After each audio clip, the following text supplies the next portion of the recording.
Hello everyone, welcome to trustworthy technologies. ये एक quick demo है right 210 dual channel winding resistance intelligent test equipment. Current maximum current is 10 ampere.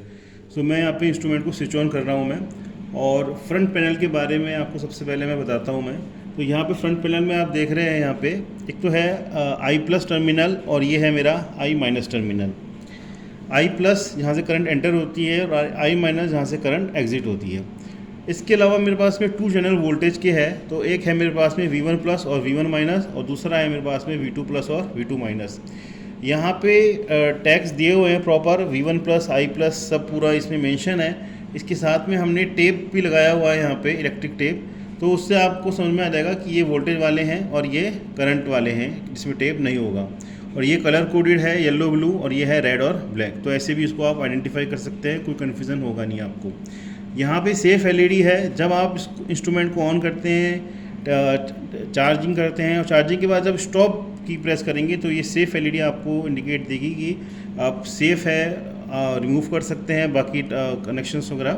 तो safe LED का indication हमने यहाँ पे रखा है। और यहाँ पे है हमारे कीपैड।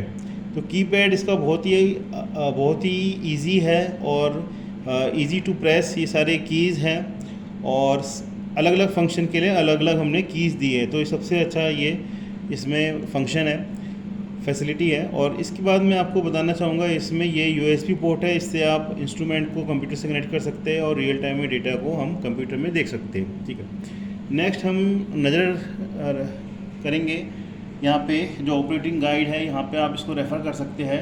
तो सबसे पहले आप देखेंगे कि 10 एम्पियर, 1 एम्पियर, 0.1 एम्पियर और 10 मिली एम्पियर। और 10 एम्पियर में जो रेंज है वो 2 मिली ओम, 20 मिली ओम, 200 मिली ओम और 2 ओम है। 1 एम्पियर में 20 मिली ओम, 200 मिली ओम, 2 ओम और 20 ओम है। तो इसको आप रेफ़र कर सकते हैं और जो भी आपका ट्रांसफार्मर है उसके अकॉर्डिंग आपको करंट आपको सेलेक्ट करनी है। अच्छा, इसके अलावा यहाँ पे जो टेस्टिंग मोड है 2 है। एक तो सिंगल चैनल यूज़ है, एक है डुअल चैनल यूज़। तो प्रैक्टिकली ट्रांसफार्मर में कैसे कनेक्ट होगा वो भी मैं आपको दिखाता हूँ। और उससे पहले आप देख सकते हैं कि अगर सिंगल चैनल यूज़ हो रहा है यहाँ पे, तो आई प्लस और आई माइनस यूज़ होंगे और V1 प्लस और V1 माइनस यूज़ होंगे। V2 प्लस और V2 माइनस यूज़ नहीं होंगे। और ये 2 केबल्स आपकी एक R पे गई है और यहाँ पे ये 2 केबल Y पे गई है, एक एग्जांपल के तौर पे। और बहुत इजी से इसके कनेक्शन हो जाएंगे।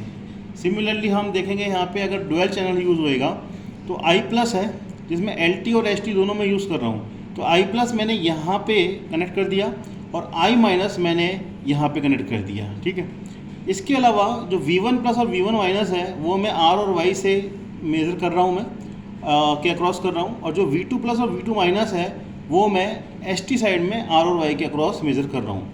अब करंट को एक पूरा लूप चाहिए होता है, क्योंकि I प्लस हमने यहाँ पे एंटर कर दिया, यहाँ पे कॉइल आ गई, तो फिर ये Y आ गया। तो Y से मुझे आगे R को शॉर्ट करना पड़ेगा। उसके लिए हम एक आपको शॉर्टिंग केबल देते हैं, वो भी आप इसको देख लेना।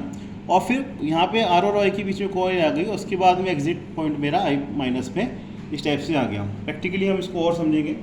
फिलहाल हम एक बार LCD को देखते हैं। अभी हमारा LT साइड में हमने कनेक्ट किया हुआ है ट्रांसफार्मर, और रेजिस्टेंस जो है इसका वो 80 ओम करीब है। तो हमको क्या करना है, 80 मिली ओम करीब है और हमको 1 एम्पेयर करंट सेलेक्ट करनी है। तो सबसे पहले हम 1 एम्पेयर करंट सेलेक्ट करेंगे और हम यहाँ पे जो रेजिस्टेंस है, देखो बहुत इजी कॉन्फ़िगरेशन है। ये V1 मतलब चैनल 1 का है, ये मतलब चैनल 2 का है। तो अभी आप देखोगे कि यहाँ पे ये 20 ओम है। ठीक है, तो 1 एम्पेयर में ये 20 ओम है। मैं इसको अभी 20 मिली ओम बनाने जा रहा हूँ। तो मैंने इसको अभी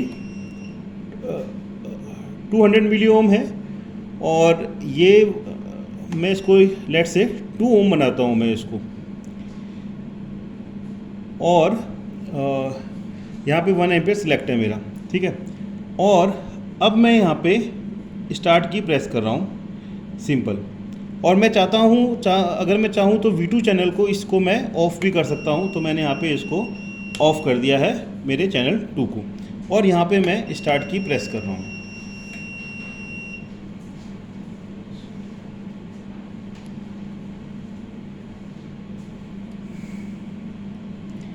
अभी आप देखेंगे कि यहाँ पे जो करंट है अराउंड 1 एम्पेयर जो भी करंट आएगी वो यहाँ पे शो कर रहा होगा, और रेजिस्टेंस की वैल्यू यहाँ पे चैनल 1 पे ये शो कर रहा होगा।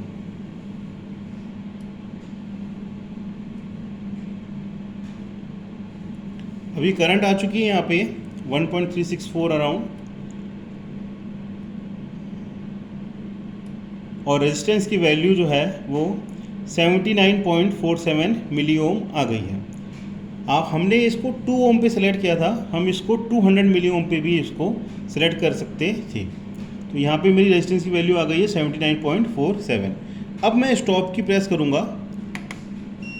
अब क्योंकि ट्रांसफार्मर छोटा था ज़्यादा, तो इसलिए सेफ एलईडी इंडिकेट नहीं हुई। बड़े ट्रांसफार्मर में सेफ एलईडी इंडिकेशन भी यहाँ पे आता है। तो ये मेरा हो गया मेज़रमेंट, जहाँ पे मैंने सिंगल चैनल यूज़ आपको बताया। और मैं अभी आपको ट्रांसफार्मर पे भी इसको दिखाना चाहता हूँ मैं। तो ये ट्रांसफार्मर है यहाँ पे, और ट्रांसफार्मर का एलटी साइड देखेंगे हम, और एलटी साइड में हमने बिटवीन न्यूट्रल और आर कनेक्ट कर दिया।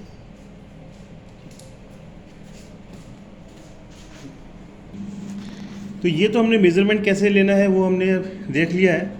अब इसके साथ में इसमें और भी कुछ फंक्शंस है वो भी समझेंगे।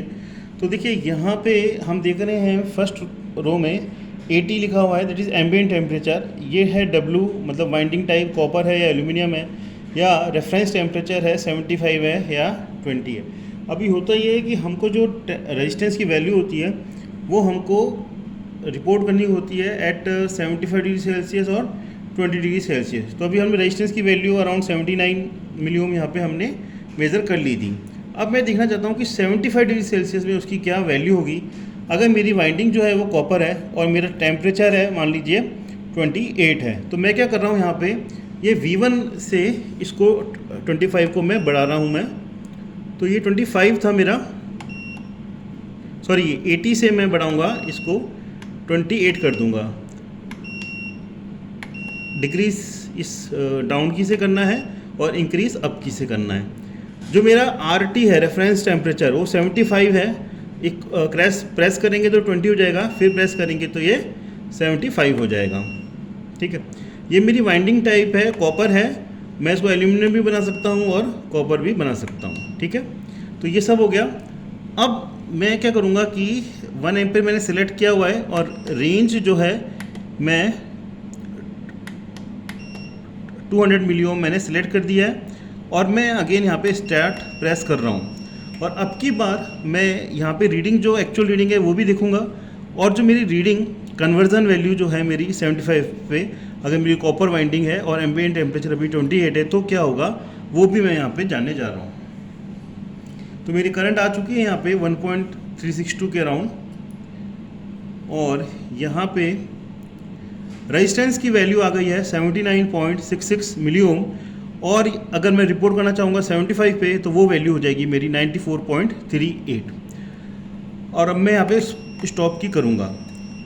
अब अगर आप चाहेंगे कि सर हमको तो फर्स्ट रो और सेकंड रो ही दिखाना है, हमको जो सेकंड और थर्ड रो ही हमको चाहिए देखना है, और फर्स्ट रो और लास्ट रो नहीं देखनी है, मतलब कन्वर्जन वाला फीचर हमको फ़िलहाल के लिए नहीं चाहिए, डिसेबल करना चाहते हैं, तो आपको सिंपली ये जो RT की है ना, इसको प्रेस करके रखोगे तो आपको क्या देखोगे कि ये सब चीज़ गायब हो जाएंगी।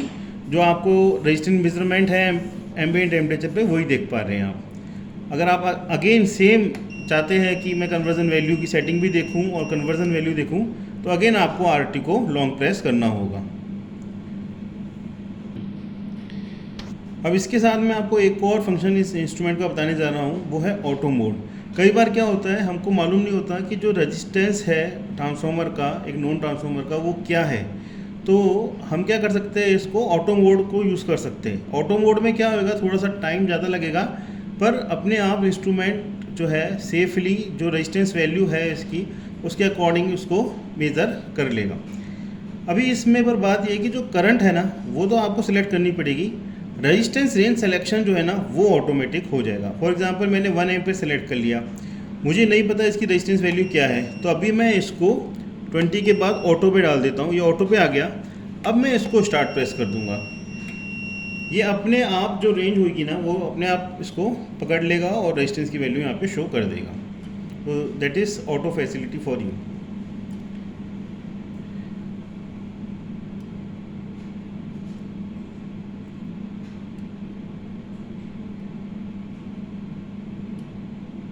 अभी देखो करंट की वैल्यू तो आ जाएगी 1.363। अभी ये ऑटो रेंज ले रहा है, हर एक रेंज में जाएगा, जो करेक्ट रेंज है उस पर वो आ जाएगा। इसने करंट रेंज पकड़ ली है एंड दैट इज़ 79.60 मिली ओम। तो ये हमने ऑटो फंक्शन जो है वो भी यहाँ पे समझ लिया है।